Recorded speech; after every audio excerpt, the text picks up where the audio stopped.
सुप्रभात प्यारे बच्चों। आज हम आपकी पाठ्य पुस्तक स्पर्श का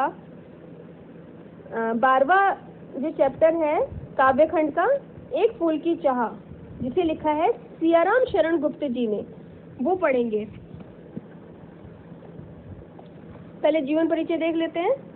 सियाराम शरण गुप्त जी का जन्म सेठ रामचरण कनकने के परिवार में चिरगांव झांसी में हुआ था। प्रारंभिक शिक्षा पूरी करने के बाद उन्होंने घर में ही गुजराती, अंग्रेजी और उर्दू भाषा सीखी। सन 1929 में राष्ट्रपिता महात्मा गांधी और कस्तूरबा गांधी के संपर्क में आए। कुछ समय वृद्धा आश्रम में भी रहे। सन 1940 में चिरगांव में नेताजी सुभाष चंद्र बोस का स्वागत किया। वे संत विनोबा भावे के संपर्क में भी आए। उनकी पत्नी और पुत्रों का निधन असमय ही हो गया था, अतः वे दुख, वेदना और करुणा के कवि बन गए।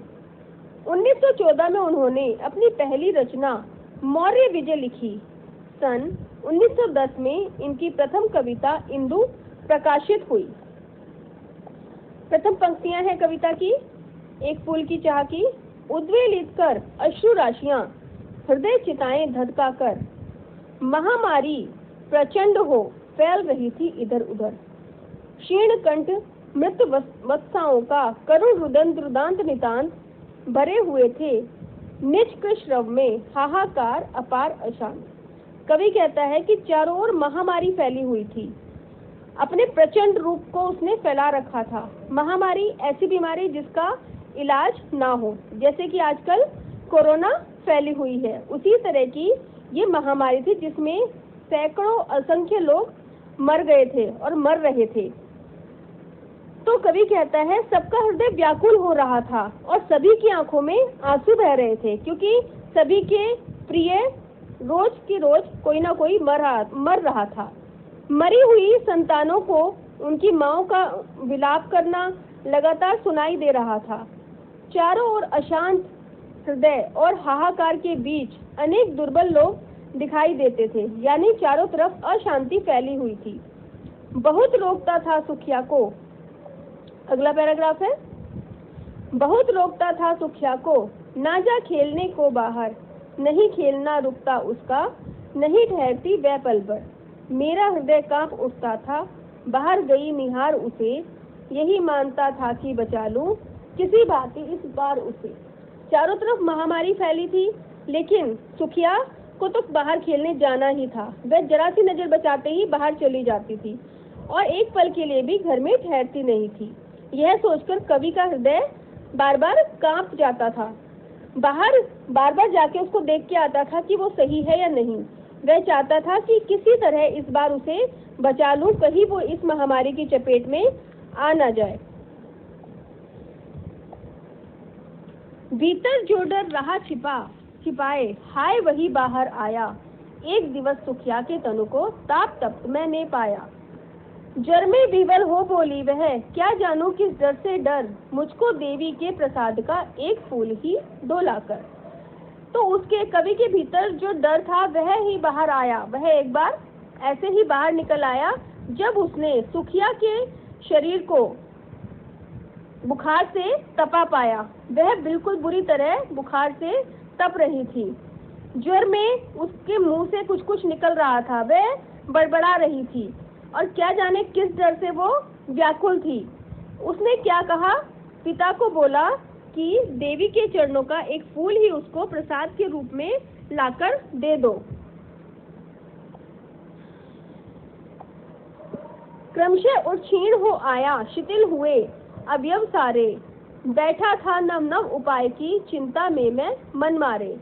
जान सका ना प्रभात सजग से, हुई अलस कब दोपहरी, स्वर्ण घनों में कब रवि डूबा, कब आई संध्या गहरी। उसका जो है कवि का गला क्षीण हो गया था, उसके कंठ से आवाज नहीं निकल रही थी और वह बहुत ही परेशान था और वह क्या उपाय करे इसी बारे में सोच रहा था। सुखिया का पिता बैठा हुआ था और रह रहकर इसी बात को सोच रहा था कि कैसे उसका इलाज करवाए, कैसे उसके शरीर के सभी अंग कमजोर हो गए थे।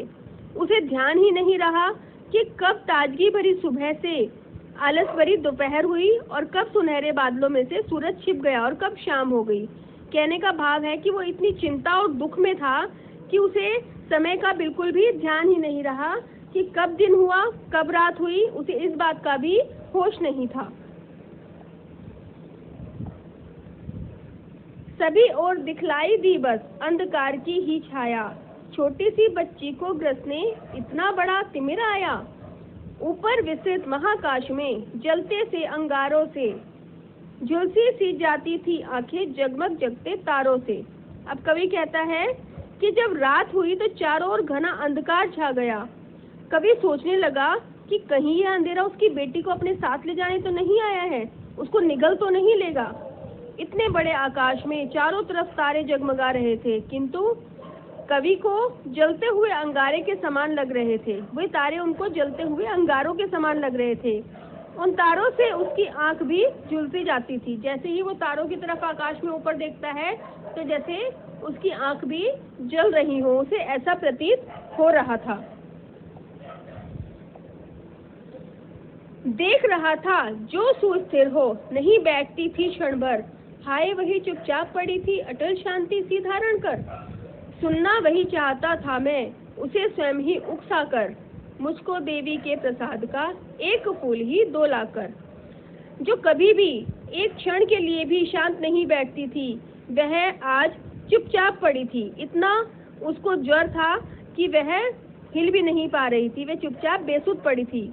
उसकी यह चुप्पी मुझसे देखी नहीं जा रही थी। कवि कहता है कि उसकी यह चुप्पी मुझसे देखी नहीं जा रही थी, इसलिए मैं बार बार उसको उकसाकर उससे यही सुनना चाहता था कि वह मुझसे फिर से कहे कि मुझे देवी के प्रसाद का एक फूल ही लाकर दो। लेकिन उसको बुखार इतना तेज था कि उसके लिए बोलना संभव नहीं था। आगे है, ऊंचे शैल शिखर के ऊपर मंदिर था विस्तीर्ण विशाल, स्वर्ण कलश सरसिज विहसित थे, पाकर सुमदित रवि कर जाल। दीप धूप से आमोदित था मंदिर का आंगन सारा, गूंज रही थी भीतर बाहर मुखरित उत्सव की धारा। अब कवि कहता है, वो मंदिर के बारे में बताता है कि ऊंचे पर्वत की चोटी पर चारों ओर फैला हुआ बड़ा विशाल मंदिर था, जिसके ऊपर कमल सुशोभित हो रहे थे, कमल सज रहे थे। और संध्या सूर्य की किरणें जब उन कमल पे पड़ रही थी वो बहुत ही सुंदर लग रही थी। जब हम मंदिर में जाते हैं और दीप और धूप की जो खुशबू महक से सारा वहाँ का आंगन महका होता है, ऐसे ही मंदिर का आंगन भी पूरा धूप और दीप की खुशबू से महका हुआ था। और मंदिर में उत्सव मनाए जाने की ध्वनि भीतर और बाहर गूंज रही थी, जैसे कोई मंदिर में उत्सव मनाया जा रहा हो जिसकी ध्वनि भीतर और बाहर सुनाई दे रही हो। ठीक है बच्चों, अभी ये आधी कविता मैंने आपको कराई है जिसमें कि आपके सात पैराग्राफ हो गए हैं, बाकी के 10 हम नेक्स्ट क्लास में करेंगे। अभी आप इसको समझकर इतने 7 और जीवन परिचय लिख लेना, और कल शाम को आप इस वर्क को 3 PM तक 3 बजे तक सबमिट करना। अब 5 बजे तक नहीं करना, आपको जल्दी से जल्दी सबमिट करना है। अब प्रिंसिपल मैम ने टाइम दिया है, आपको 3 PM तक ये वर्क सबमिट करना है। Okay, thank